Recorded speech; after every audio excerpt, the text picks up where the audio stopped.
In 1997, 10 weeks after Louise Woodward started her new job as a nanny for the Eappen family, 8-month-old baby Matthew died in her care. The jury will find her guilty, only for the judge to overturn the verdict. Can the re-examination of the details of the case 25 years later offer us further insight into whether or not Louise Woodward was innocent? This is the case of Matthew Eappen. Detective Unit, today you're not dealing with my wet hair, however, you're dealing with a very sweaty face. We are going through the last wave of the heat wave here in London, which is less than 30 degrees, but listen, Europeans just can't compete. Unfortunately, as people from the UK that watch me know, most places don't have an aircon, and I don't even have a fan, and even if I were to have a fan and sit in front of this camera, you would hear the fan, you hear the scaffolding, you hear everything on this bloody mic. Speaking of mics, before I dive into what is probably the most saddening case that I have covered on this channel, some good news, I guess. Your homegirl just got monetized, and I just wanted to thank everybody for 1,000 subscribers, for anybody who has shared anything, any deep dive that I have done, or not a deep dive and like a shorter video, which is still longer than most people have done on any YouTube channel. I am going through the process of like applying for monetization, so it still has to be approved. So unless this channel is literally taken down, in which case you would know, we're on, and keep sharing the deep dives, keep sharing the videos, keep sharing anything that you like from this channel, or keep rewatching it, because finally then that will actually bring me some income on the side. As most of you know, I have a full-time job, so I'm doing this literally as I have just shut my laptop down. I have set up the camera in order to do this, hence why I haven't even had time to rinse off the sweat off of my face. Yes, there is a mirror here. Super professional. But what monetization finally allows me to do is actually make out of this channel what I want if I were to earn any extra money, which would be having a segment where I bring the writers of, you know, the books in the back, like all of the true crime books that I have read, which have been quite some, like on this channel. You know, I really want to bring the Finding Susie author on the channel, or just the authors for any other books that I read. I would really like to have discussion with them, because they're the ones behind so much research. They're the ones that talk to the families, they're the ones that talk to people. And again, there's a gap there in the market when it comes to true crime YouTube that just hasn't been explored, and I would really love to chat with writers. You know, I studied journalism after all. That being said, all of the thank yous going out to you. This brings us to a trigger warning of the day, because as I mentioned, this case is probably one of the heaviest that I have covered, because it includes the death of the child. And it includes the death of the child in the 90s. I will be playing, should the copyright allow, some segments from the trials and just interviews in general, and the tone deafness is obvious. So if the topics of child death, if the topics of anything to do with a potential murder of a child you find triggering, and if you on top of that find the language about child death, the trials about such topics triggering, just click out of this one. There's plenty of other videos on this channel that do not involve deaths of children. This one will trigger you. Like this trial, the segments that I have found online that I will play have actually destroyed a part of my soul. This case for the whole week has been destroying me, like eating me alive. And something else, as I always end videos with, asking you for your opinion. Again, just saying that by the end of it, you might change yours. Like my opinion on this case has been changing throughout this whole week as I was researching it. And that is why I really needed your help. Like I knew the case was controversial, because again, like so many other cases, it popped into my recommended because it was another 60 minutes, the Australian ABC program that re-examines the shows after X amount of years, in this case 25 years. So of course I clicked on it and I knew this is going to be a controversial case, but I just didn't know how much it will affect me and make me like constantly rethink all of my biases. And you know, I like to put us all through rethinking of our own biases. I do it in most of my videos, especially the deep dives. That being said, we are starting off with the background, and we are gonna start off with the background of Matthew Eappen himself. The very limited information that we know of Matthew is based off of the impact statement that his mom read out in court in 1997 when the verdict would be announced. Matthew's dad Sunil is Indian, however he was raised in Chicago and he worked as a pediatrician, whereas Deborah was born and raised in the Boston area, so they eventually ended up settling for this middle-class suburb. And they chose it, like so many parents do, with the basis of that being a really safe place to raise their children. And they did plan to have multiple children even before Matthew came along. So at the time of this case, there would be Matthew and there would be his older brother, Brendan. So Brendan was born in 1994, and then the family will have 2 other kids after Matthew's passing. As Sunil and Deborah, the parents ended up having really busy lifestyles. Deborah was an ophthalmologist and Sunil, as I mentioned, was a pediatrician. So the 2 of them were working, trying to make the most out of their days to bring the most money towards the family. They started looking to hire nannies. So before Louise Woodward, they would have a couple of nannies that worked for them. 3 eventually, from what I have seen, and then Louise would be the 4th nanny in the household within a short space of time. So that brings me to something that I couldn't find in this case. I couldn't find anything on the other nannies. I have not seen that they have testified in court towards like the dynamic in the family, the dynamic in the household, what the parents were like towards Matthew, and also why they were hired and then let go of. And also, that can mean that they never spoke badly of the family. That might mean that this is why they haven't actually testified in court. So we don't know why they were hired, why there was a short span that they have worked for the family, but also it might mean something completely innocent, that this is how the agencies were hiring them. They decided it's not for them, you know, taking care of such 2 small children, and then they decided to move. From the impact statement that Deborah, Matthew's mom, gave, this is how she describes the moment that Matthew entered their life. On May the 24th, 1996, we gave birth to a healthy baby boy. We named him Matthew, gift from God. Matthew was a beautiful baby with black silky hair and rich chocolate eyes. He was a real butterball. He made his needs known, and when they were met, he was happy again. A real smiling baby.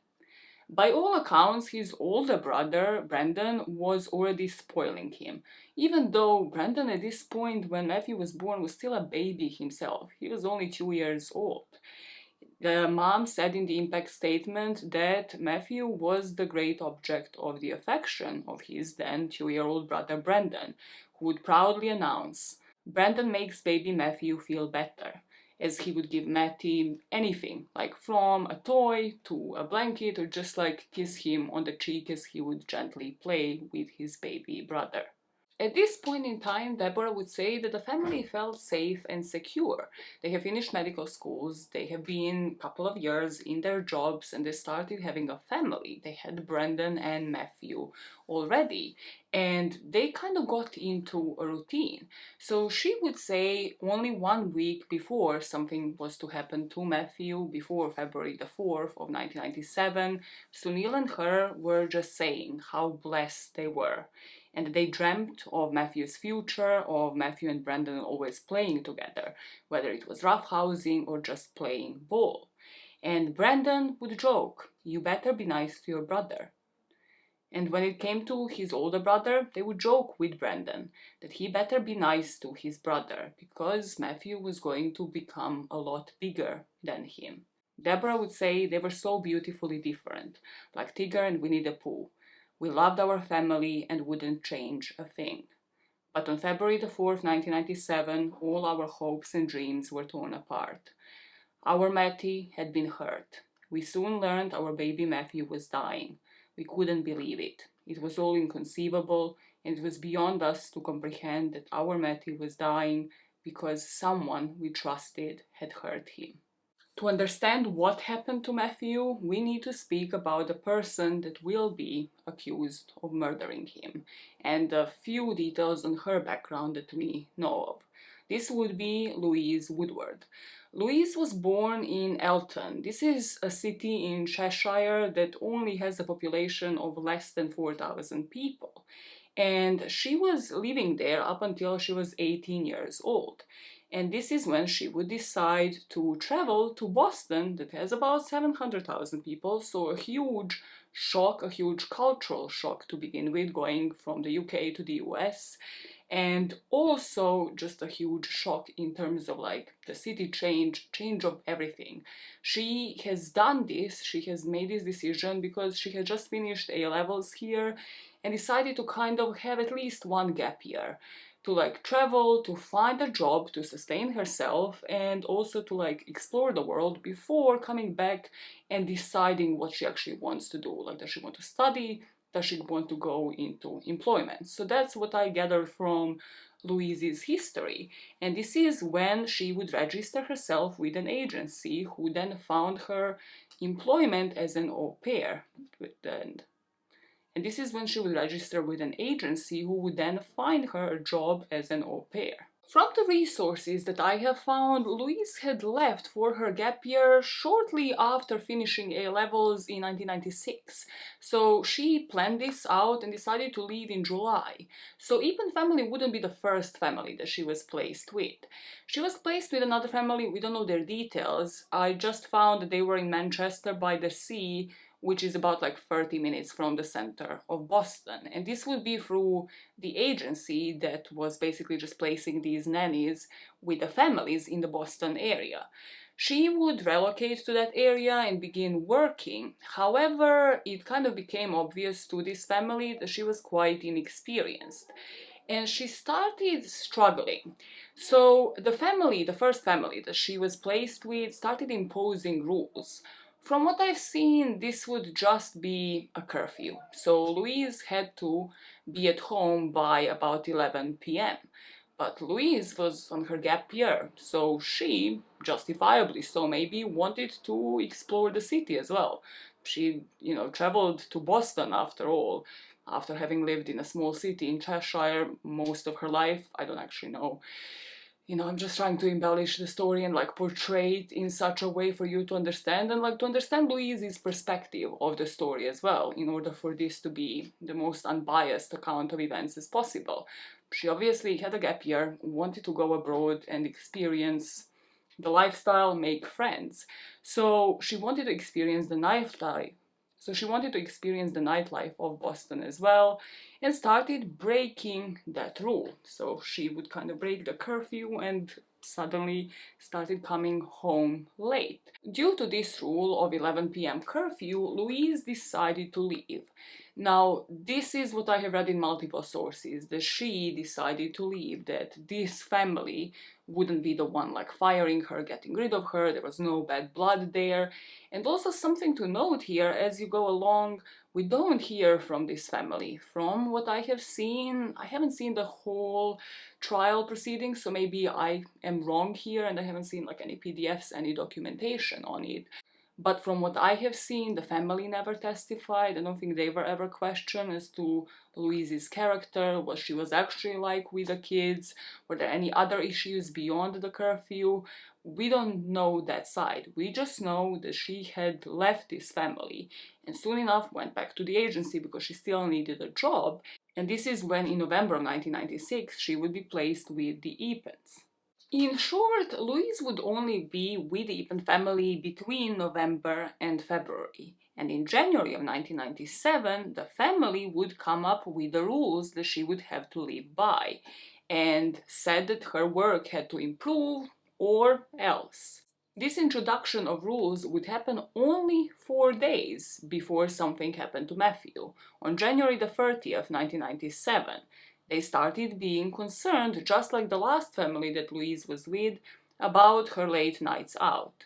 So they wrote up a written list of what is expected out of her, with the primary goal being for her to go to bed on time in order to ensure the safety and well-being of Brandon and Matthew.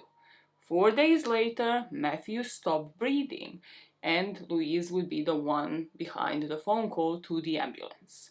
So, to bring this into the long of the story, let us discuss the period of time when Louise was with Eappens, so between November and the 4th of February. At first, it seemed like there were no issues. As I mentioned, the family only sort of drew up this list end of January that year. So the relationship between Louise and the family was good. And from the court proceedings, it makes me believe that Louise's mom also came to Boston just for a visit, and that she stayed with the family as she saw that whole relationship going on, and she didn't see anything really alarming. However, the curfew was always sort of recommended by the Eappens as well, because the kids were so young. The curfew for Louise, that is, in order for her to then the next day be able to still get up and take care of the children. So at first Louise protested it, and on the trial basis, it was her first month, the Eappens decided that they're not going to impose any curfew. Basically, just let's see how it goes for the first month, let's see if you need it. However, by the end of November, by the end of that first month, it seemed like the relationship went south. The family started reporting that Louise wasn't really integrating with them, that she would just barely be at home during the evenings, and she would frequently just take trains to Boston to meet up with her friends and just go out. She enjoyed a social life, including drinking, so their main concern was, again, will she be up in time tomorrow when we are going to work to take care of the kids? And also, from what Deborah, the mom, said in trial, it seemed like they tried to make her feel welcome, like they wanted to stay, come, stay, sleep over, and the next morning you're already here. However, Louise would choose to go out, sleep elsewhere, and then, possibly drink. And there was always concerns whether or not Louise will be up and running for the next morning. Eventually, by the end of the first month, the family was just questioning her commitment. She would, according to Deborah, according to Matthew's mom, not be able to be ready in the mornings when they needed her, which would delay, obviously, care of the children, would delay the two of them, the parents, getting into work. She was having later and later nights, sometimes staying up until 1:30 a.m., and the parents were just constantly anxious about whether or not she would be late. On the contrary, however, and to offer the most unbiased account of the events, there's the other side of that coin. Louise's mom would testify in court saying that nobody ever complained about Louise when she was actually staying in the Eappen household during those couple of months that Louise was there. And Louise herself would say that this had never affected her work, that she was still having a play-make-believe, that she was still having a really healthy relationship with both Matthew and Brandon, that Matthew especially liked to sing and dance, that she used to read to him, that this was just a healthy, nurturing, au pair and a child kind of relationship. We know now that the family already by the end of the first month has been having some issues, and they're now sort of looking at Louise and her behavior more closely. I couldn't find that they imposed anything onto her as the other family did in terms of curfew or anything like that until what I named the deal breaker, which came 2 days from what I gathered from the court proceedings before January the 30th. So before they actually made up a list and were like, okay, this needs to change, or, you're going to need to find another job. What happened, apparently, on January the 28th, if I have my dates right, and this is just from the dad's testimony in court. Matthew's dad, Sunil, said that he came home around 5 o'clock and he saw Brandon watching TV, and Matthew was in another room, and he just thought like, well, where is their nanny? Where is Louise?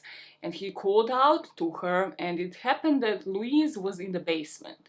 So, after she climbed up from the basement, he basically kind of faced her, saying like, you can't just leave kids, especially Matthew, by yourself. Louise's version of this event is that she just was emptying the dishwasher and then went into the basement to put the laundry from the washing machine into the dryer, that she didn't stay there for anything else, it was just a matter of minutes. However, this had really triggered the dad, and then obviously he spoke with Deborah, and they both agreed that this was the final straw. 2 days later, they imposed a curfew on Louise, and she happens to have agreed to it. She wanted to stay, she obviously wanted to keep this job. Deborah had told her that either she's staying or she's going, that they can't keep on like this. And what this means is that on the day of Matthew's injury, Louise might have been having serious concerns that she might still get fired. Whether or not she keeps up with the list that they have given her to improve, whether or not she keeps up with the curfew, this might have still been a concern of hers at that point. This brings us to February the 4th, 1997. The short of it was that at 3:45 p.m., Louise Woodward would end up calling 911. She would tell the operator that baby Matthew was barely breathing. She thought he might have choked on his own vomit after being put down for a nap. I know this is a trigger for somebody, I will play a 911 call right now. It's only a couple of seconds that I could find online. Again, if it's allowed, like if YouTube doesn't completely take it out. So I would say just, do the skip of like 15 to 30 seconds if you don't want to listen to it. She sounds calm on the call, she sounds calm and collected, and the operator asks her, is he breathing? And she says, barely. What had happened? What is the long of it that had happened according to the statement that she will give to the police, and then again according to some court recordings that I will play. So February the 4th starts off like just any other normal day. The parents go to their work, and Louise reported that shortly after she woke up Matthew, she noticed that he was kind of whiny, he was grouchy, he wasn't really feeling like he was in the mood that day. So Louise assumes that Matthew is tired. And it kind of struck her as odd because he had only at that point been up for about 2 hours. However, it seems like his mood had changed. So she doesn't think anything of it. It's a baby, it's a small child, only a couple of months old. But later in the afternoon, she decides, let's give him a bath. Again, this, from the sounds of it, wasn't anything out of the ordinary. So it seems like this is just a regular occurrence, like every day, this is what she would do. After the bath, Louise put Matthew back in his crib for a nap, for an afternoon nap. And this is when, she presumably left the room, maybe she stayed in, we don't really know why. We don't really know what had happened. However, at 3:15 p.m., she goes back to look into the crib and check up on Matthew. And immediately upon doing that, she notices that Matthew is struggling to breathe. So what she does is she rushes him downstairs to the dining room. And this is where Louise would try to perform CPR. Some accounts will say she didn't. And in panic, her first instinct was to try to page Sonny, try to alert the parents, but she had no luck. And this is when, instead, at 3:45 p.m., she will make that phone call to 911. I have a transcript of some of that call, like the rest of it, the one that I couldn't find in the audio form. Louise, on the phone call, first said, help, there's a baby, he's barely breathing. I think he choked on his vomit. The operator asks, okay, can you turn him on his back? Louise says, help, he's not breathing, he's barely breathing. He's not focusing with his eyes. The operator asks, is he breathing or not breathing, to which Louise responds barely. So the operator says, just make sure he keeps breathing there, madam. Louise says, oh my god, he stopped breathing again. He's making, oh my god. That will be the call to 911 operator, and obviously the ambulance will be rushed to the Eappen household. However, something to note here that would really be taken apart in the courtroom is that 911 wasn't her first call. According to what Deborah, the mom, would say in the courtroom, she paged Sunny first, then she tried to call Deborah, the mom, and then she called 911. And the mom would say about that phone call to Deborah that it came through at 4. So this is already when 911 was alerted and when the hospital was on their way.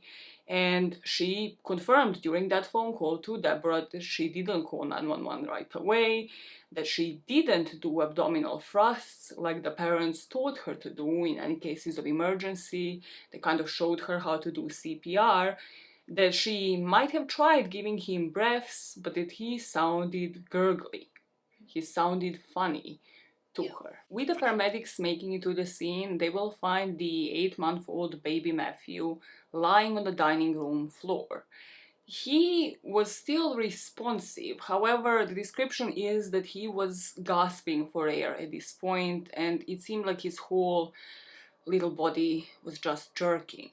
The paramedics rushed to stabilize him, and this is when Louise would make that 4 p.m. call to Deborah, finally reaching out to the mom of Matthew's and letting her know what was happening. So Deborah and Sunil, the parents, rush to meet Matthew at Boston Children's Hospital. Immediately as she made it to the hospital, Deborah asked to examine Matthew's eyes, and she was an ophthalmologist, so she was obviously granted permission. So she noticed immediately, looking into his eyes, that he was bleeding behind his retinas. This would mean at this point that Matthew had fallen into a coma, and the doctors were trying to figure out why he also had a 2.5-inch crack in the back of his skull. This cut and then bleeding from behind the retinas made the doctors conclude that Matthew had what is known as subdural hematoma, which is bleeding on or surrounding the brain. So beyond that, he also had some hemorrhaging on his neck and the spinal cord. So the doctors concluded that what had happened to Matthew was a shaken baby syndrome. So the diagnosis was that Matthew might have been shaken or involved in a traumatic brain injury, and that is why his brain was not responsive, and this is why he had fallen into a coma. From the emergency room now, as the doctors started operating on Matthew, they will start operating on him at about 5:30 p.m. that afternoon.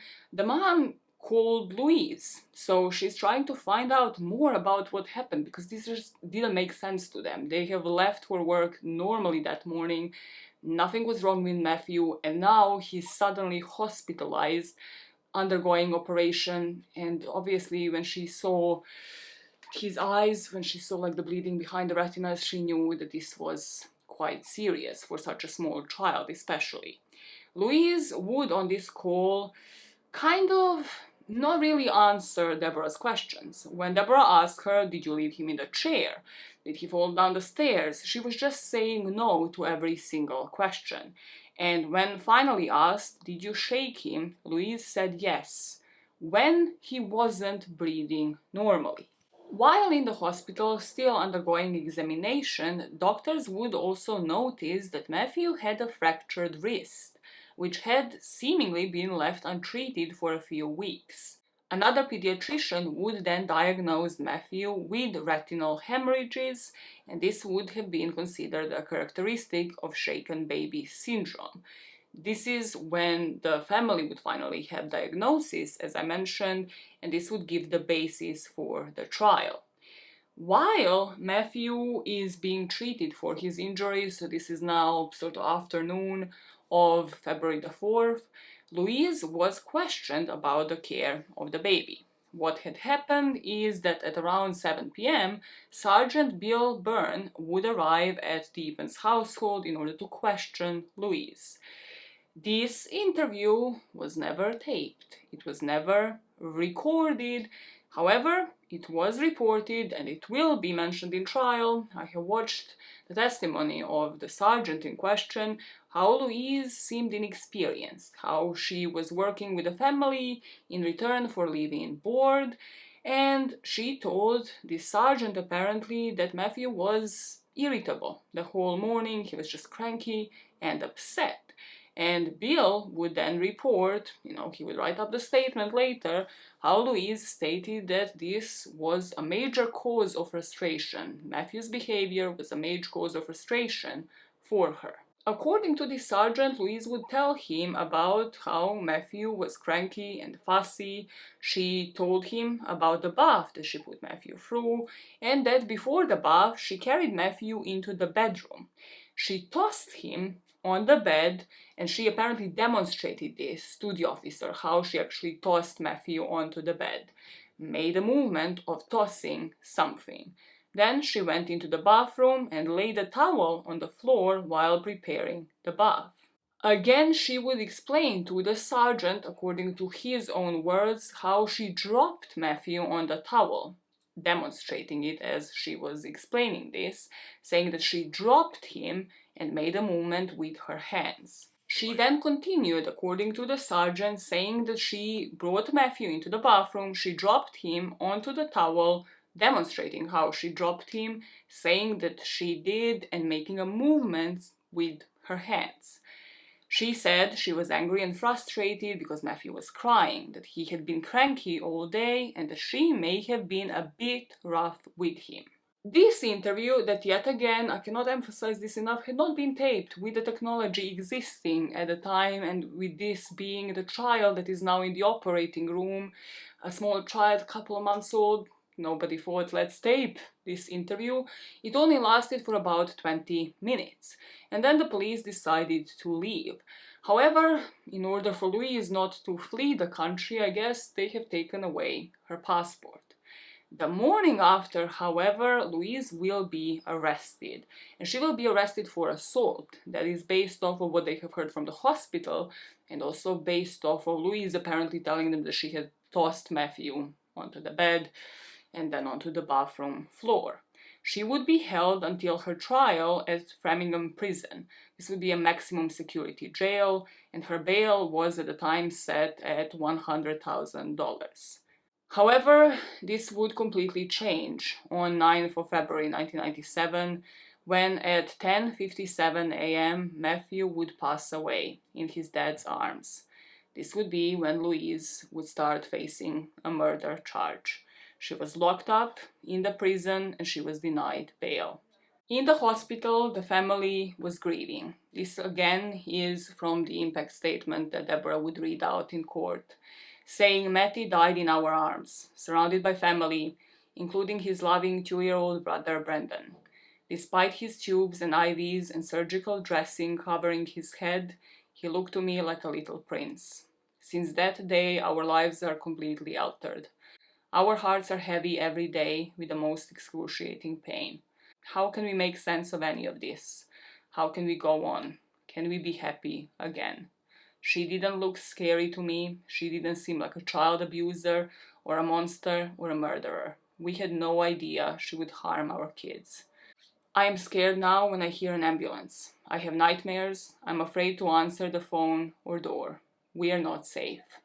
The unthinkable has happened, and now anything can happen. My assumptions about life are now my goals. That my children will be safe, my marriage intact, and our lives one day happy again. I cannot end without speaking for Brendan, who is so upset by someone he cared for. He had so many questions. How come baby Matthew died? What is death? Where is heaven? And I have no answers. Louise will be charged with first-degree murder, and her trial will begin in October that year, in October 1997. At the beginning of the trial, the defense would request from the judge to restrict the jury to only 3 verdicts. One would be first-degree murder, second one second-degree, or acquittal, just set her free. The prosecution objected to the request because they felt that the jury should have the option to consider manslaughter as the offense, and the judge granted defense their request. So the jury was not to consider the option of the manslaughter. So they were either to charge her with murder, whether it was in first or second degree, or acquit her. This is the beginning of the trial. It's going to change from that point on. So for the short of it, for the nutshell of the trial, the prosecution is going to try to prove that the injury happened that day in Louise's hands. Matthew died in her care due to something that she had done. And the defense would state that the injuries happened a while ago. It couldn't have been her, implying it could have been parents. It could have been the previous nannies that worked for the Eappen family. The job of the defense is to simply put reasonable doubt into juries' minds.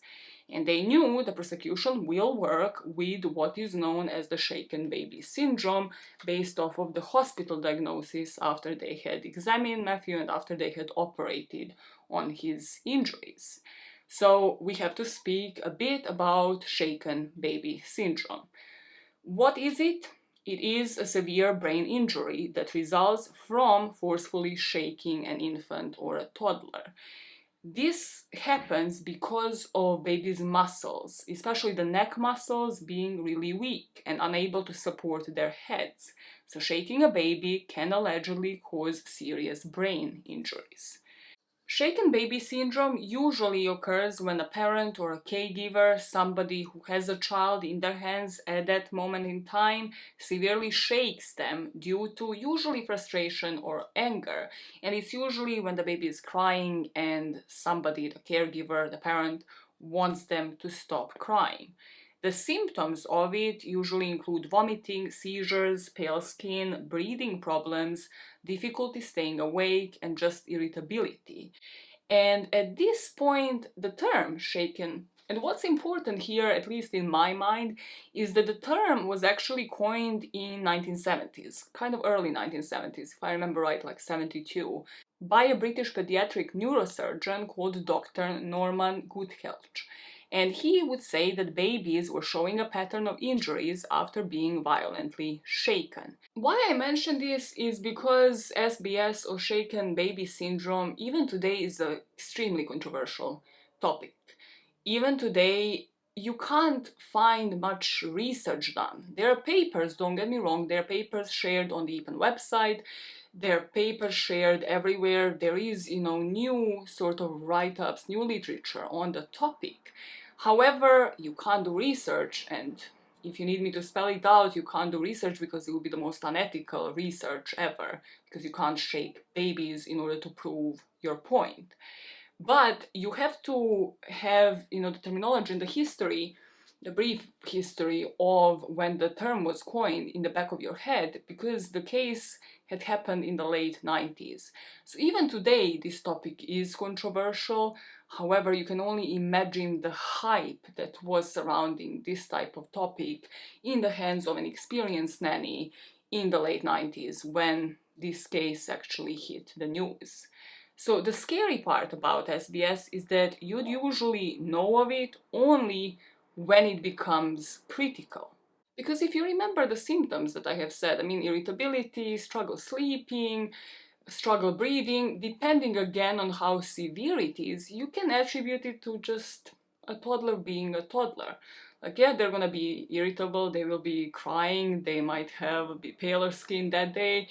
You will just attribute it to something completely normal until it becomes critical.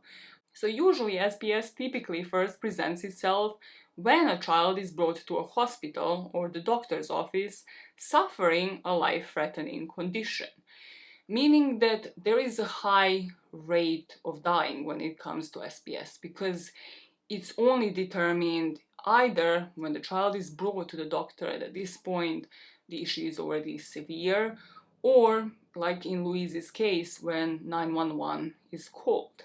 What you will hear about a lot from this point on is something that is a triad. It's really the nutshell of understanding SBS. The triad including bleeding behind the eyes, bleeding on the brain, and brain swelling. The symptomatic triad of bleeding between the brain and the skull, this is what is known as the subdural hematoma, bleeding behind the retinas, which is what Deborah noticed in Matthew's case, and what the doctors did in the end as well, and brain swelling is both the core of an SBS diagnosis and also the point of departure for the syndrome skeptics. The diagnosis wasn't new. For decades, when doctors saw a child with a particular set of symptoms known as the triad, bleeding behind the eyes, bleeding on the brain, and brain swelling, they would conclude there was only one possible cause: shaking. It seems like we were diagnosing child abuse and shaken baby syndrome often, at least maybe monthly. The skeptics would say that the medical proof that shaking alone can cause these internal head injuries is questionable, when many other things, from infections to malnutrition to falls onto a hard surface, are known to be causes of similar symptoms in infants. Beyond the controversies about how do you scientifically prove it, because you really can't, meaning there is nothing scientifically backing SBS, it had also led to multiple legal battles, meaning that lawyers hate it, but also defense lawyers make a load of money out of this. From this interview that I have read done with this British human rights lawyer, Clive Stafford Smith, he had actually said how even the person, the neurologist that coined the term SBS, before dying, had said how he was horrified that this theory of his had been accepted as fact and how it had sent so many people to prison. There have been studies on the topic of shaken baby syndrome and legal ramifications. So things that I was looking for is, had it led to conviction, like in how many cases. I haven't been able to find like the stats that I really wanted, but I found this article from 2015, and it surrounded the study by the Washington Post and journalists from the Medical Justice Project at Northwestern University. And they have published this study, from what I have seen, in March of 2015, taking into account 1,800 abuse cases across the country, reaching the resolution since 2001. And they have said for more often than not, in 1,600 cases, the result was a conviction. But the researchers found that in 200 cases, so the remaining cases, charges would be dropped or dismissed. Defendants were acquitted or convictions were overturned. If there are any more recent studies that people have seen or anything with like definitive numbers, like this amount of SBS cases results in conviction versus acquittal, please let me know. Let me know in the comments, and I'll dig it and obviously put it in a pinned comment for the community to see, because SBS is still extremely controversial today, leading to acquittals, but also, as you can imagine, miscarriages of justice. And what will become prevalent here is just how much the prosecution's case will hinge on opinions because of it. So you have physicians on one end trying to prove it based off of the injuries sustained, and then skeptics or defense teams having enough for reasonable doubt.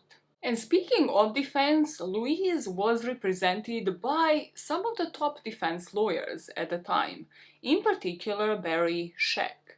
So there were other lawyers on the team, but Barry was of the OJ fame. And the OJ trial just happened about 2 years, I think it happened 95, so 2 years before Louise's one.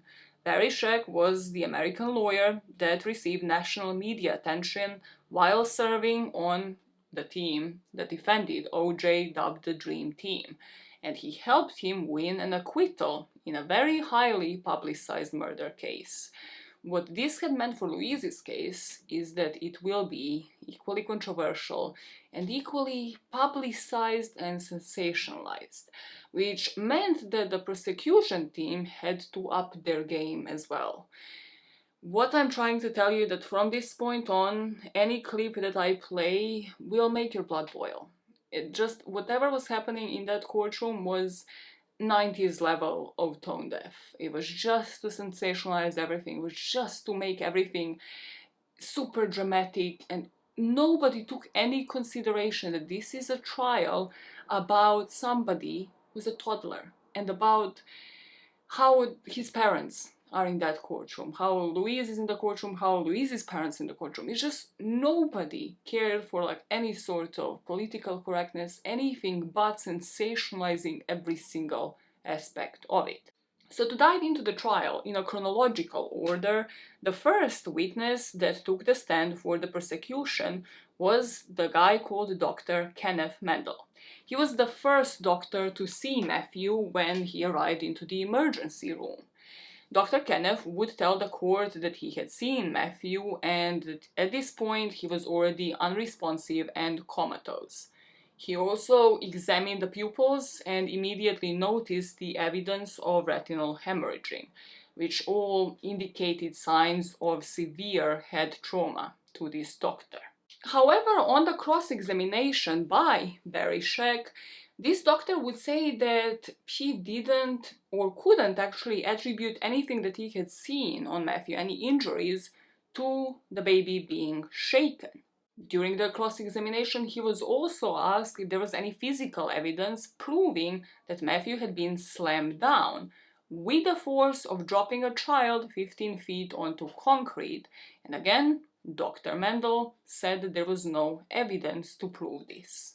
Following the first doctor that examined Matthew, there will be other medical experts for the prosecution testifying towards the shaken baby syndrome, and Barry, the defense lawyer, would cross-examine all of them. Defense arguing that the injuries to Matthew were due to previous head injury. Previously, the injuries on the wrist, the injuries on the skull that were noticed, that didn't happen on that day. The doctor that would testify next would be really essential, both for the prosecution and then also for the defense. And I find this testimony probably to be the most confusing one. It was the one by Dr. Gerald Fane. He was the person who performed the autopsy on Matthew. In the written version of his autopsy, Dr. Gerald Fane concluded that the cause of death was because of the blunt head trauma.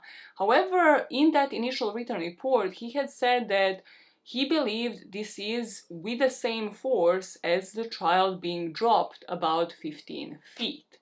However, then in court, when he was on the stand, he said that the injuries could have happened from a fall of anywhere between 2 or 3 feet, contradicting his own initial autopsy report.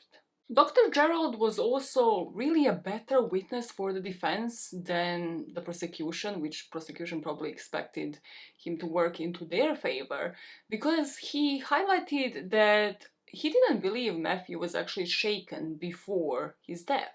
He said, usually looking at somebody with SPS, with the shaken baby syndrome, you would notice some sort of hemorrhaging of the neck muscles and bruises on the baby's arms and ribs where they had been grabbed before shaking them. However, there were none here. No. This statement might have eliminated the prosecution's argument that Matthew had been shaken, but both of these witnesses, so both of these doctors, concluded that the injuries to Matthew's body were not old and that they had occurred in the hours before the 911 call. The next person on the stand, or I'm just summarizing some of the main witnesses that were on that stand, but one of the people who had testified was the sergeant that questioned Louise. And Bill Byrne would say to the jury and the court that he had an interview with Louise in the hours after the incident. He stressed Louise said that she had been a little rough with the baby because maybe Matthew didn't stop crying, that she had tossed him onto the bed, and that she had later told him she dropped Matthew on the bathroom floor. According to this sergeant, Louise also stated that Matthew may have struck his head on the side of the bathtub, but none of this was recorded by him, so All of it was just later probably noted down in a police report. I don't actually know even if that was the case. And as we know, Louise would be arrested the next day. The prosecution will focus on Louise's character, and this sergeant obviously worked into their favor. The people that worked into the favor of Louise's character that would also take the stand would be Matthew's parents. And also then, once her character was portrayed, there will be the medical professionals to prove for the prosecution and the jury that the shaken baby syndrome is indeed what had happened here. So they would bring forward expert witnesses, including a neurosurgeon, ophthalmologist, radiologist, two pathologists, and an expert in child abuse, all of them testifying how these injuries were intentional. Here the court would hear about Matthew's 2-inch skull fracture on the back of his head, how his brain had swelled through the crack of the back of his skull, and his head, neck, and spinal cord were wrecked by hemorrhaging. Obviously, if you're listening carefully, this means that their experts are going to try to testify how the spinal cord and the neck area had proved hemorrhaging, indeed proving the shaken baby syndrome, because as you have heard from the autopsy tech, one can't happen without the other. They would present to the jury how Matthew also sustained subarachnoid and subdural bleeding and bilateral retinal hemorrhages, which is bleeding in the back of the inner surface of both eyes. And the court would also hear that those injuries were consistent with shaken baby syndrome, and this accompanying violent impact onto the hard surface. They also had a key person, the key witness that would take the stand here, Dr. Patrick Barnes, who was the pediatric radiologist at Stanford University. And he testified that this was the classic model of shaken baby syndrome, dismissing the defense's argument that Matthew's injuries were sustained on an earlier date. According to the 60 Minutes re-examining this evidence, it sounded like complicated science, and I have to agree, because these are sort of like the proceedings from the court that I couldn't really find anywhere in full, and it's probably because they're least sensational. So you sort of find videos here and there of them like displaying different graphs, because again, this was 90s, so it's not like even they're, showcasing screens and displaying it in such a way where it's digestible to people. It's just like displaying these different graphs and then like circling the areas of the brain. And I can assume, like, as a juror sitting through that, if you don't necessarily understand SBS, if you don't necessarily understand the literature behind it, you will end up being confused. The other problem with the prosecution and the SBS theory that 60 Minutes had identified is that it was displayed as a hypothetical, because that's the only way they could have displayed it. Imagine what had happened on the morning of. The parents leave, Louise, tries to put Matthew into the bath, but he's cranky, he's been crying, and then she starts shaking him, she drops him on the floor. It's just sort of like giving a hypothetical account of events without actually being able to prove that this is exactly how these injuries were sustained. And this is because this was the only way to present something like shaken baby syndrome. And everything, really, the core of the whole prosecution and their proceedings in the court was aimed at exerting the most emotion, relying on dramatizing something that's already somebody's worst nightmare. They had lead prosecutor Gary Leone claiming that she severely shook him, demonstrating this in the most tone-deaf way. Like, even people on the stand would always just demonstrate this shaking as if they were there, as if they had witnessed it, as if this is how somebody would shake a child that didn't give anybody any cause. The prosecution also tried to deflect anything that would bring down the sensationalist approach. So they had a doctor testify, because when SBS or anything like this, any symptoms of SBS are witnessed by doctors during normal checkups, they are required by the law to report them to the police. And I have found a video of the doctor, so the family doctor that had done checkups on Matthew before this day, confirming he never saw these bruises. Again, indicating maybe they have happened in Louise's care. Back to the defense, in order to explain to you how they would then contradict something like SBS. They would put forward the theory that Matthew actually suffered from an undetected head injury because this doctor testified that it never happened, that they have never witnessed anything. That was inflicted before the day that he was rushed to the hospital.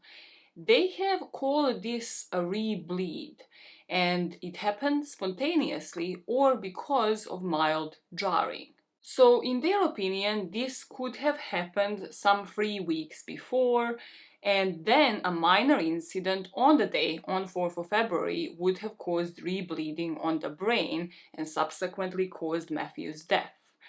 It was the defense's case that the initial injury went undetected and that then Louise might have tried to gently shake Matthew as she had told to the sergeant, and in that case Louise isn't lying, it's just that this shaking, gentle shaking, had caused this type of rebleed on the brain.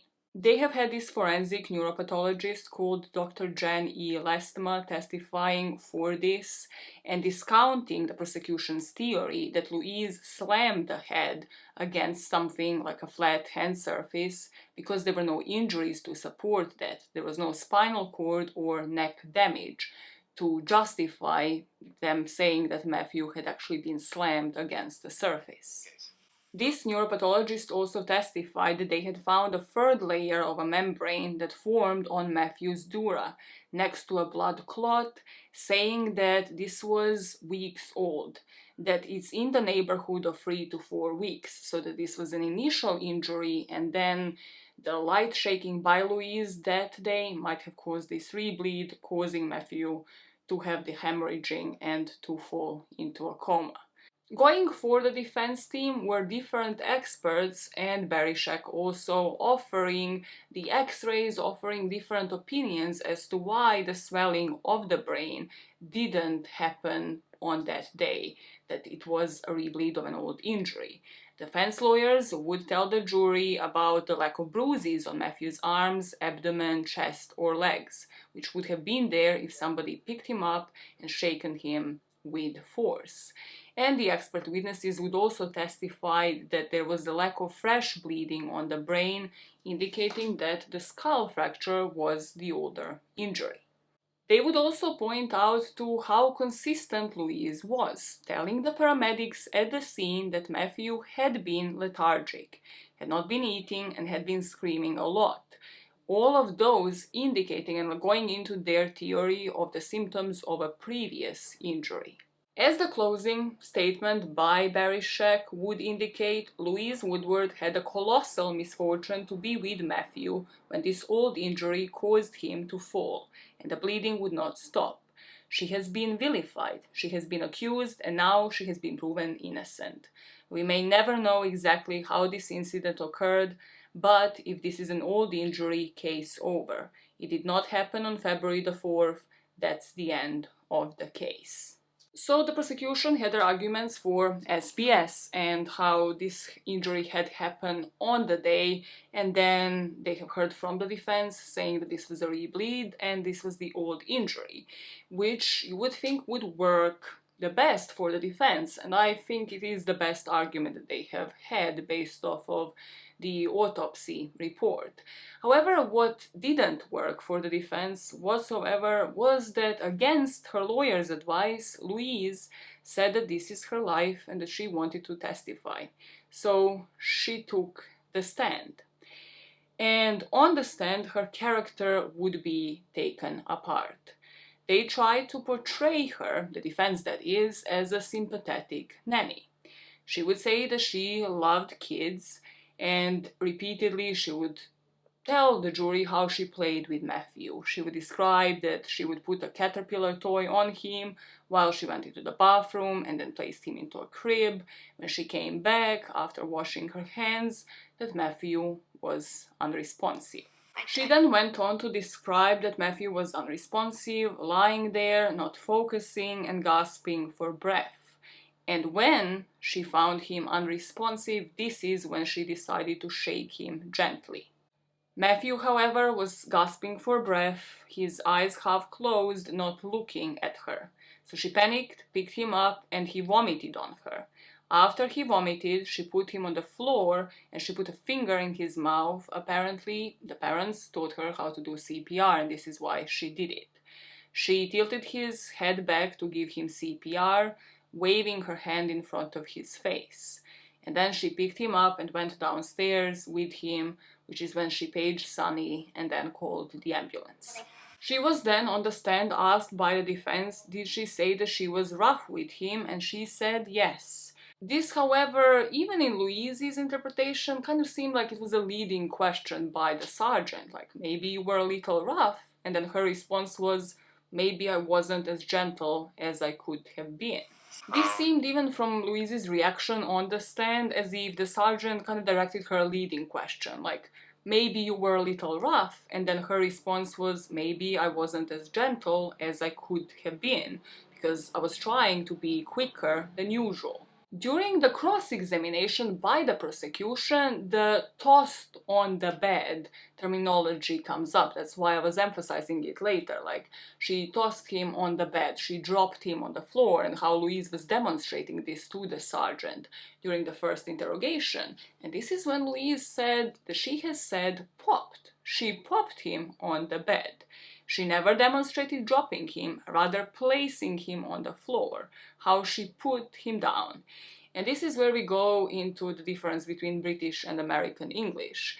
In British English, it's very common to say pop for all variety of different reasons. It doesn't mean the same thing as in American English. You can say pop by mine, pop over by the pub, just popping to the loo, pop some clothes in my bag. It's more of either going somewhere or moving an object, whereas in the American English, it is usually hitting something by force. Like, he popped me on the nose, meaning he hit me on the nose, or pop somebody in the eye, meaning that you punch them in the eye. And Louise on the stand would explain this difference when it comes to saying popped in British English compared to the American English. So to summarize her whole testimony, they asked her if she hit him, if she slammed him on the floor, and Louise would respond to both of those with a no. If I have managed to insert any of the court recordings, I think we're all having the same reaction, the same guttural reaction to Louise on the stand. And that is that it makes you want to die inside. Like, her nervous laughter, her reaction on the stand in the most crucial moments of this case is just so confounding. So something to note, because obviously when I first watched this, I would just focus at like, why is she reacting like this, and then going back to all serious. But when you actually break it down, it does seem like she was prepared to answer most questions. She answers them in the most prepared way, in the most composed way, but she also, at cross-examination, she isn't confused. She immediately knows what to answer. She completely follows her thought process. And that's something to note in this case. She is consistent. She has never said something like, told a different story, said, oh, I didn't actually say that. She's consistent from the get-go, from that phone call to 911 to what she actually says on the stand. So as much as I died inside just watching and thinking, why did she take the stand? This was a really, really terrible decision. And also the way that she was reacting with the parents in the room, I was just dying inside. But then when you actually listen to the story and just how she has a thought process, she follows through with it and she tells it in one consistent way, she doesn't waver from it, even when taken apart by the prosecution team, it just sounds like it's a story that isn't changing, which means that there must be some truth to it. The prosecution will call it half lies. They will say, mostly in their closing statements, how, she's an actress, which I don't know where they got that from, but as in she was acting on the stand, and how the best lies are always told with half a truth in them. And you can probably see it from that perspective as well, but as I try to tell this story in the most unbiased way possible, just something to note, and you let me know what you see from these court proceedings, because I think it's a lot easier to just focus on her behavior, her laughter in the most inappropriate moments, and then think about like, oh, how does that reflect on the rest of her testimony? It also strikes me as something else though, like she was prepared on how to answer questions, but again, you can't fake emotion. And that's probably why she has the nervous laughter in those moments, because they couldn't coach her how to show emotion, so she couldn't. What went into defense's favor and Louise's favor, somehow, bizarrely, because this is the tone-deaf 90s that we are talking about, and I really, really would like to believe that this wouldn't happen today, is that it felt, especially with the parents taking the stand, that the parents were on trial. Not just parents, her mom. Not just parents, Matthew's mom, Deborah, and just the idea of modern motherhood.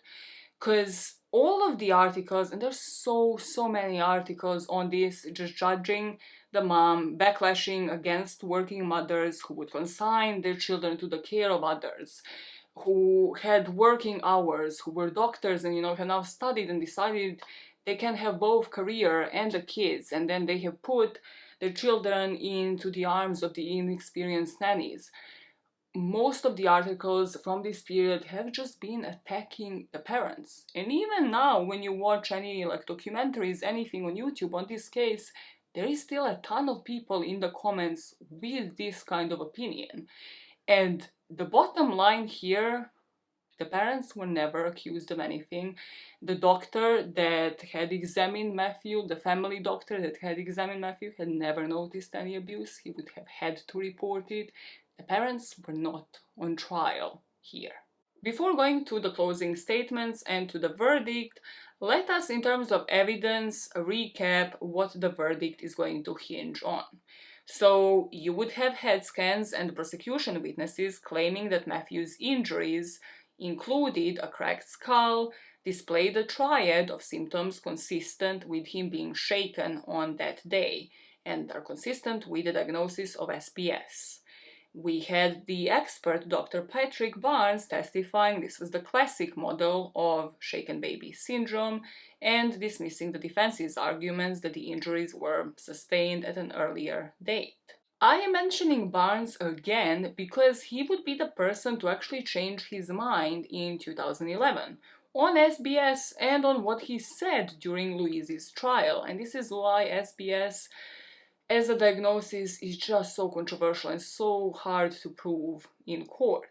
Barnes would say in 2011 that he would not give the same testimony today, claiming that there was revolution in the understanding of head injuries within the past decade, and this is due to the advances in MRI brain scanning technology.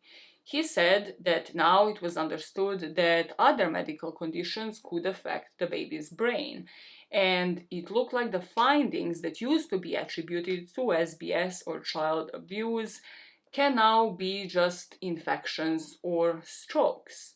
Because we were biased by the triad representing shaken baby syndrome, we would not believe the other story, is what he said in this interview. But back to the trial, before this opinion had changed, the defense, in terms of head scans, would parade the scan appearing to show an old hairline fracture along Matthew's skull, and they would claim that he had died from an earlier injury that was agitated when Louise lightly shook him. Second bit of evidence that probably stuck to the jury's minds were all of these expert witness accounts, thinking who these people are, like the positions that they have held, and what they were probably paid to say. Their position, their status, and this is both for the defense and the prosecution side, and I think even if this case was to have happened today, would have made a jury neglect quite a few things that just weren't done properly in this case, like the statement being recorded by that sergeant, by the police officer, or the media drama being avoided by not putting Louise on the stand, by not maybe putting the parents on the stand, by not televising the trial and exposing the parents. But again, it had to be done because the O.J. Simpson lawyer, because this would have been the biggest trial in the Boston area. And also like other things like not investigating, or again, I'll eat my words up if I, am unable to find something like this. But Louise's previous place of work, like her previous job with the agency, that family, what did they think of Louise? And putting that into the perspective of Louise's character at that time. And on the other side of that, other nannies that worked for the Eappen family. What is their opinion of the family, how strict they were, what is their opinion of their relationship with their children, and then their relationship with the nannies. I have not seen any of those angles that would then work for anybody to basically judge the character of both Eappens and also of Louise. The last few bits that influenced the jury would have been Louise's own account of events, and this would be Louise's version of the events, and then the parents' one, like basically that she tried to page them, do something, maybe not do something, and then call 911, that this wasn't really her priority to try to get immediate help, and also then the perspective of the sergeant that interviewed her in the first place. And then Louise's lifestyle. Finally, the weight was also put on it.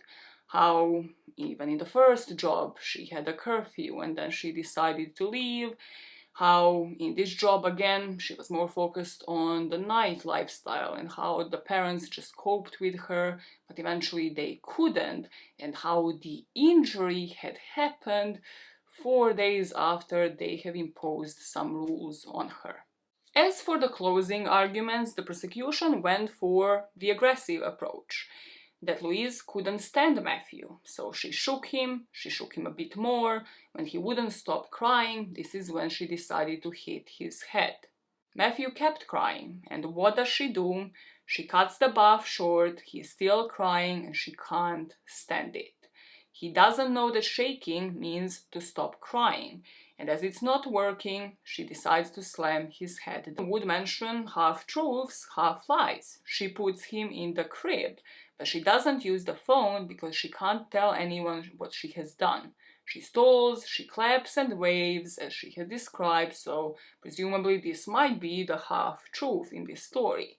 But Matthew is not waking up, so there's only one thing left to do: turn into an actress. The jury, beyond the 12 jurors, consisted of 4 others. These were the alternate jurors, and from what I understand, they're the ones that step in if the juror can't continue in the trial for any reasons like family emergency and illness, further exposure to information. And these 4 jurors would have worked in defense's favor because they had some science and business backgrounds. However, they were now gone. Presumably they weren't actually needed, none of the 12 original jurors messed up or had to leave for any sort of family reasons. So defense now kind of didn't really have an in when it comes to jurors. They counted on these 4 and they were gone. So what they resorted to when it comes to closing arguments was the medical evidence basis to support that she didn't do it. And then you have this defense attorney say that Louise was not a child killer, but a child lover, which I hope nobody would say something like this in 2022. The love of children, he continues, comes right out, and it is just the misfortune that she was with him when this old injury caused him to fail. After the evidence was heard and the closing statements were made, well, remember the first offer by the defense and then by the prosecution, and the manslaughter not being on the table at all. Well, right now the judge offered the option of manslaughter, meaning Louise had to choose all or nothing. So let me explain that, because I was like, wait, what? This doesn't make any sense. So one of the biggest legal decisions that Louise would make during that trial, beyond her deciding to testify on the stand, and well, we know how that went, was whether or not she's going to allow the jury to consider the charges less serious than murder. So if the jury was to believe that she had no intention of killing Matthew, she could have been found guilty of manslaughter. And in this event, Louise, you hear her, like there is a court recording of this, she chooses the all or nothing verdict. So the jury here, by the judge, by the end of the trial, was given an alternative, and this was either acquit her or find her guilty of murder. With this, Louise would take the manslaughter charge off the table for herself, probably with some counseling from the lawyers. However, it's still her saying that she agrees with the all or nothing verdict. And this meant that on October the 30th, after 26 hours of deliberations, jury came in with a verdict, finding Louise Woodward guilty of second-degree murder, which carried a mandatory life sentence and minimum of 15 years that she had to serve. This is when she would collapse in court and she would say, "I didn't do it, I didn't hurt Matty, I didn't do anything." In the article that was published after the trial, Deborah, Matthew's mom, would say that 15 years was not enough, that she feels Louise had to be accountable for what happened to Matthew, that she's barely able to put into words what it's done to her family, and that she would trade anything wonderful to have Matthew back. Louise's mom would say that they have made a horrendous mistake and they need to put it right. And the next day, the judge, Hiller Zobel, would send Louise to prison, and he would unleash a ton of demonstrations outside of prison, but also in Louise's hometown of Elton in Cheshire in UK, where the supporters would launch an appeal for funds to help her legal battle to get Louise out, because everybody in Cheshire, well, not everybody, but like majority of people in the UK believe that this was miscarriage of justice. Even though the trial is now concluded on the 7th of November, so just a week after the verdict, the judge heard a three-part defense motion. So first, he asked that the verdict is set aside and dismissed. His second motion was to hold a new trial, and then the third one was to reduce the charge to manslaughter. This motion was the plea from Louise's defense team for the murder charge to be reduced to manslaughter, backtracking that all or nothing strategy. Which I don't know how legal system works, like how has this been just bounced back and forth completely. However, judge decided to make the historic decision and post his judgment after reviewing everything based off of this motion by the defense on the internet, which at the time was a big deal. Like, they had to create the website. There are articles about this website being created and like all of the designers, web designers on the time working on it, and I just yet again was like, what is the focus of this? What is the focus of these articles? It shouldn't be the creation of the website, it shouldn't be sensationalizing overturning of a verdict. The focus should be Matthew, should be the person whose death led to this trial to begin with. This case pissed me off on so many levels, had me fuming on so many levels. So on 10th of November, people just online refreshing this. The justification behind the website is that it's a British case, right? So people have to find out about this decision in the UK. Or how about maybe just update the family, and the Cheshire community doesn't have to know first thing, but apparently they did. So, the judge's decision would be to reduce Louise's second-degree murder conviction to involuntary manslaughter. Now I'm going to read some paragraphs as to why. So, the crucial things here is that he had assessed the circumstances and the evidence, and he believed that because of that evidence, it wasn't strong enough to place Louise in prison for 15 years. He acknowledged the pain that this must have caused the Eappens. However, he said that he must look at the evidence and the defendant. And saying that he had considered the matter carefully, he is convinced that the interests of justice and the cases construing it had defined them, mandating him reducing the verdict to manslaughter. He said that the defendant, so Louise, and her actions were characterized by confusion, inexperience, frustration, immaturity and some anger, but not malice in the legal sense. And malice is necessary here to support the second-degree murder charge. The judge also said, had the manslaughter option been available to the jurors, had Louise not accepted the all-or-nothing verdict, they might have selected it, not out of compromise, but because that particular verdict accorded with at least one rational view of the evidence.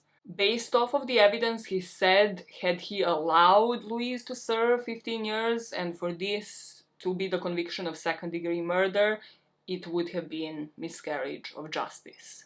After reducing her conviction to manslaughter, Judge Zobel would resentence Louise to 279 days, and she had already served that amount, so she was a free woman. She left the courthouse that day with her parents supporting her, and outside of the courtroom was divided. A lot of people were celebrating it, really believing in the judge's decision that this was miscarriage of justice and that he had just rectified something that would have continued in that direction.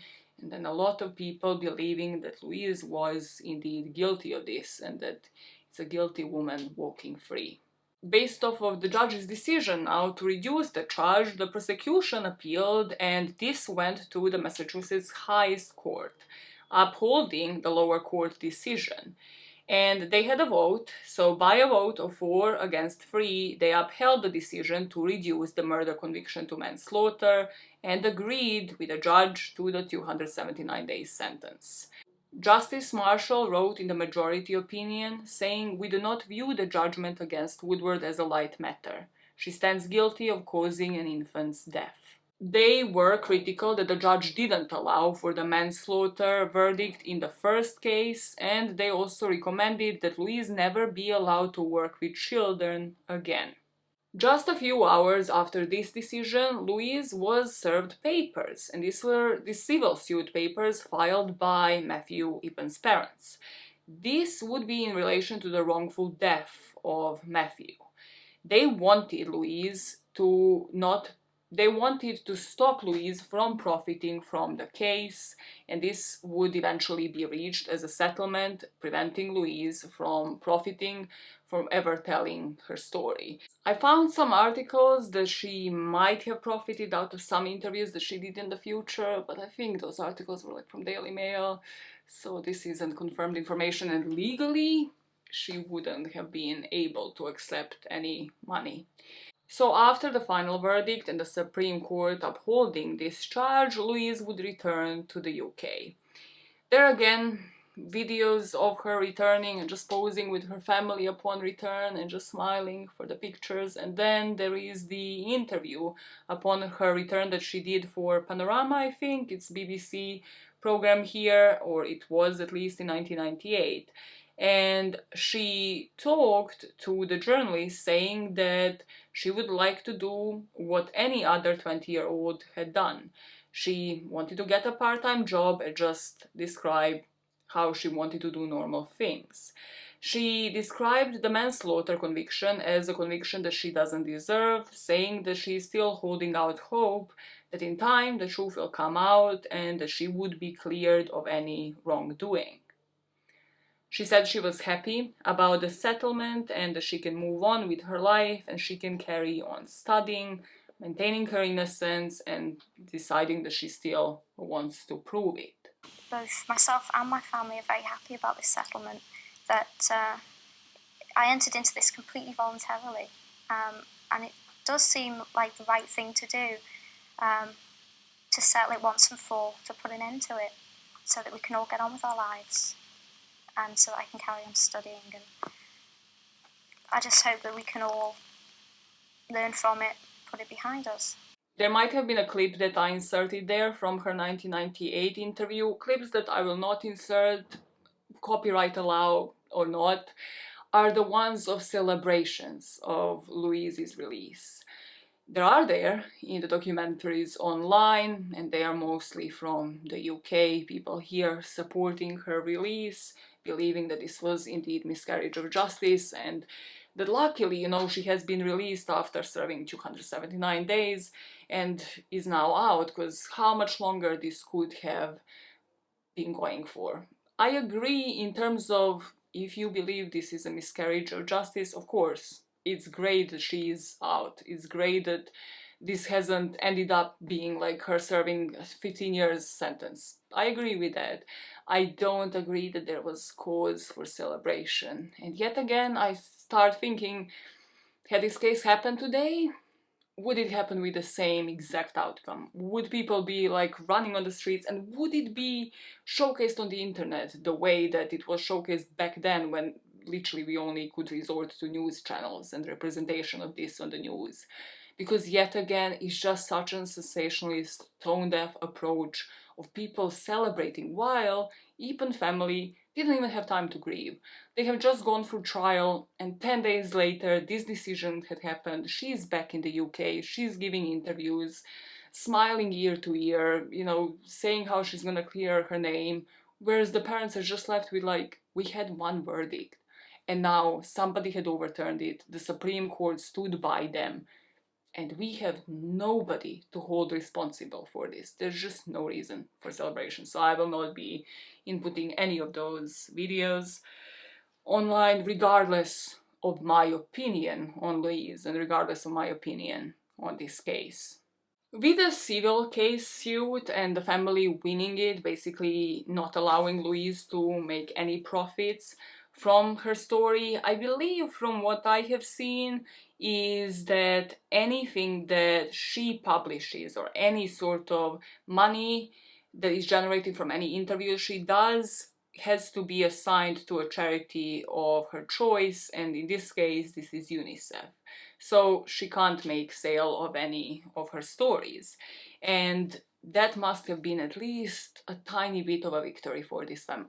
I can't speak for them, but again, just anything for them to feel like some justice has been done, at least in the civil court, if not in the criminal one.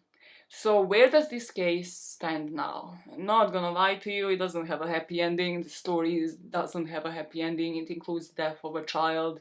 It's a sad and really heavy case, beginning to an end.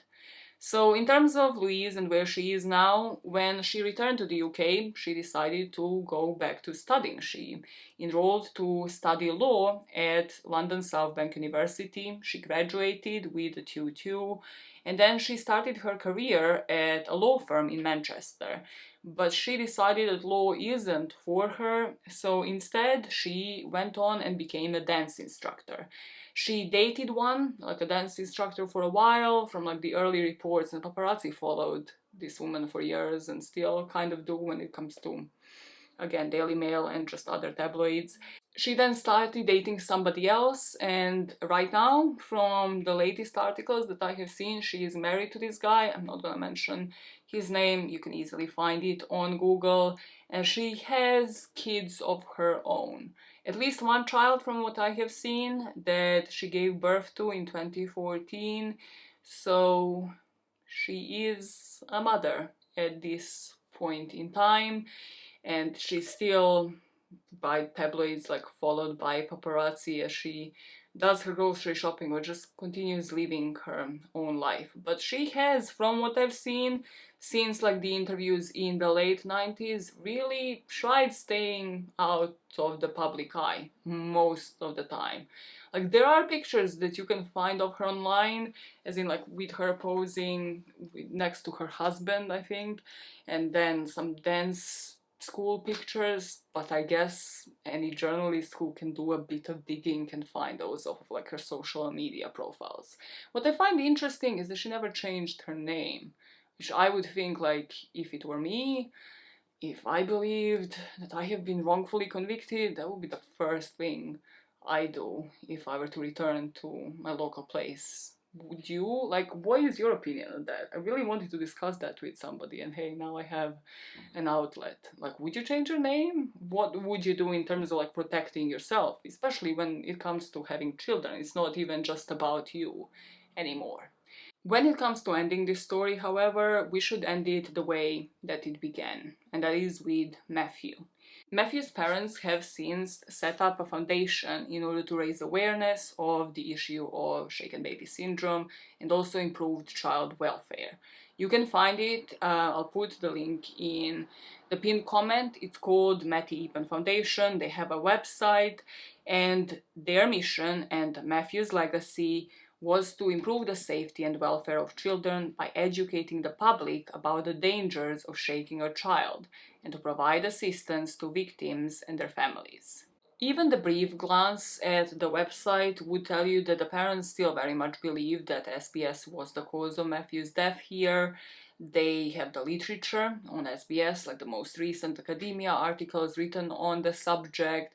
And I mean, even when it comes to the mission of the company, you can really hear that they still believe that this had been the cause of Matthew's death.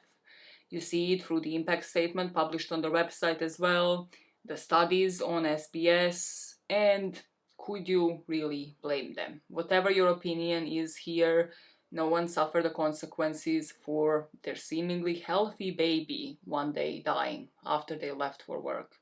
It's just a normal day, and then they were called into a hospital.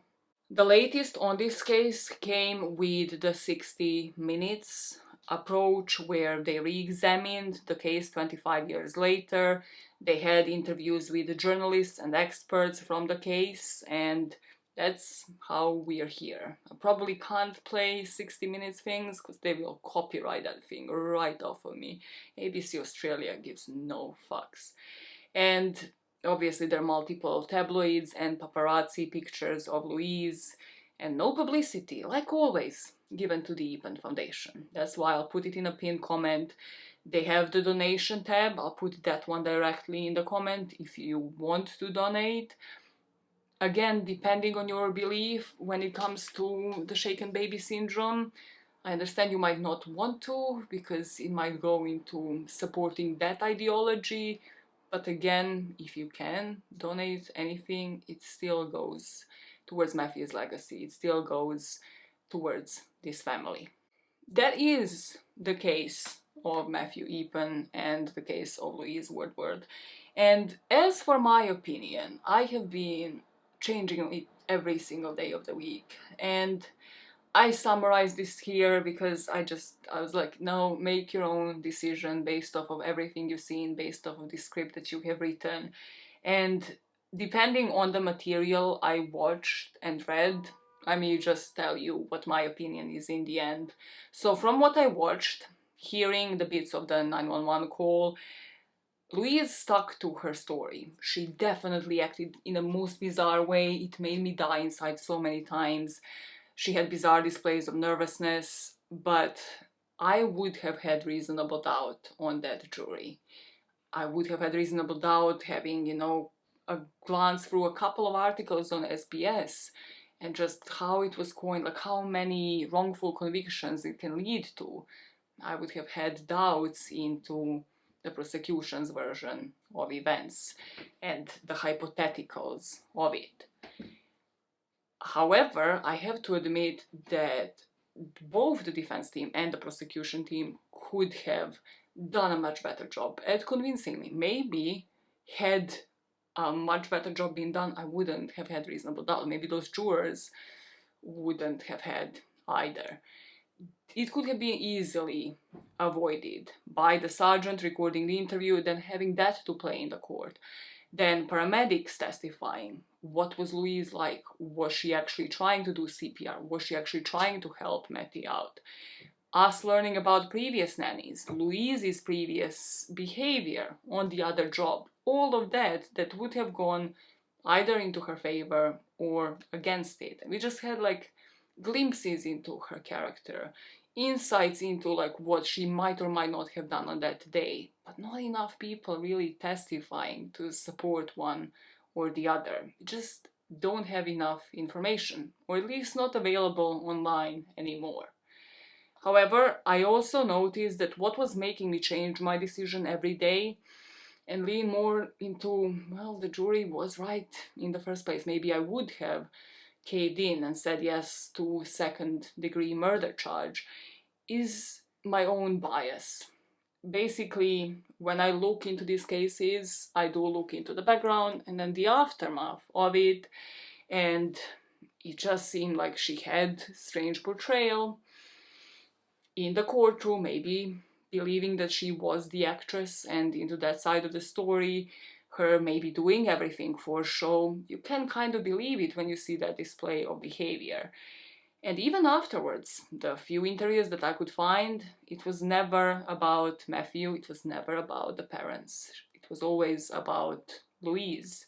She could have changed her name, made sure that any publicity, any interviews that she did, she recognized that, you know, this was about Matthew in the end, and there is nothing to celebrate. She could have advised people, do not celebrate my victory. Like, yes, it had happened, I am free now, but this case, to its core, is about a child. So here I have to question my own biases and whether I think that what someone does in their future, in the aftermath of events, showcases their character better than what they did or might not have done on the day of. However, also then you have to note that she has been staying out of the public eye for most of her time out. Maybe you wouldn't change your name. Maybe that would sound like you feel like you were guilty. Maybe you don't agree with me on that. Like, you know, who knows what your reaction would be if you were in this situation and you were really innocent and you knew you were innocent and you're like, I have nothing to hide. I don't want to hide who I am. I don't want to hide the fact that I have children now. If people are going to find that information, they will. But this is where I hand it over to you with a very controversial case that will have people in the comments probably divided. Do you think there was enough evidence to support this, or was this one of those battles of prosecution versus defense and the arguments of the different experts that yet again you have to think have probably even at the time been paid heftily? So let me know what you think about this one, and I am going to try to find yet another case of suspicious deaths for you that isn't like heavily publicized, because I've covered Marilyn, extremely heavily publicized. This one as well, I just wanted to cover it re-examining the evidence and the court stuff that I have seen, because I didn't know about this case before sitting down to research it, and I was like, okay, this is heavy and controversial. And if you can, check the pinned comment for Matty's Foundation, even if it's just giving them clicks and reading through the story on Matty. The impact statement is on the website that I have read from, even if it is just informing yourself more on SBS in order to make a more informed, intelligent opinion on it. And let me know what your theories are, but also be respectful to one another in the comments.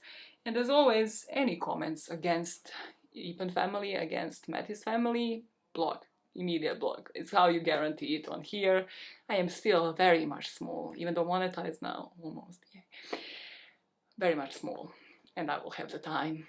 I will always have the time to block anybody who speaks against victims' families, always and forever. And that is my promise to you. I'm gonna go and edit this now. Now actually I'm gonna go have fuel. Pret coffee subscription, not a bad idea apparently here in London. If you're in London, are Prets outside London? There must be. Please don't make a comment on that. People are gonna be so confused if you answer my last question. It's like, are Prets outside London? Just Google it, Maya. I'll Google it, I'll get over it. But Prets coffee, this is a subscription, not the best, not the worst idea. Oh God, the worst represented. How will you ever get ads? It's just, you will forget to edit it later. It's like not the best idea ever. It's like then it's made to the final cut. They're like, no, you're not getting any money. When are you gonna get sponsorships? Never. Shut it. Prets coffee. And then editing this and then waking up to go to work tomorrow. Hustle. Let me know what you think about this one, and goodbye. Have I stopped sweating throughout like 2 hours of this? No, I haven't. You just sweat a lot. My out.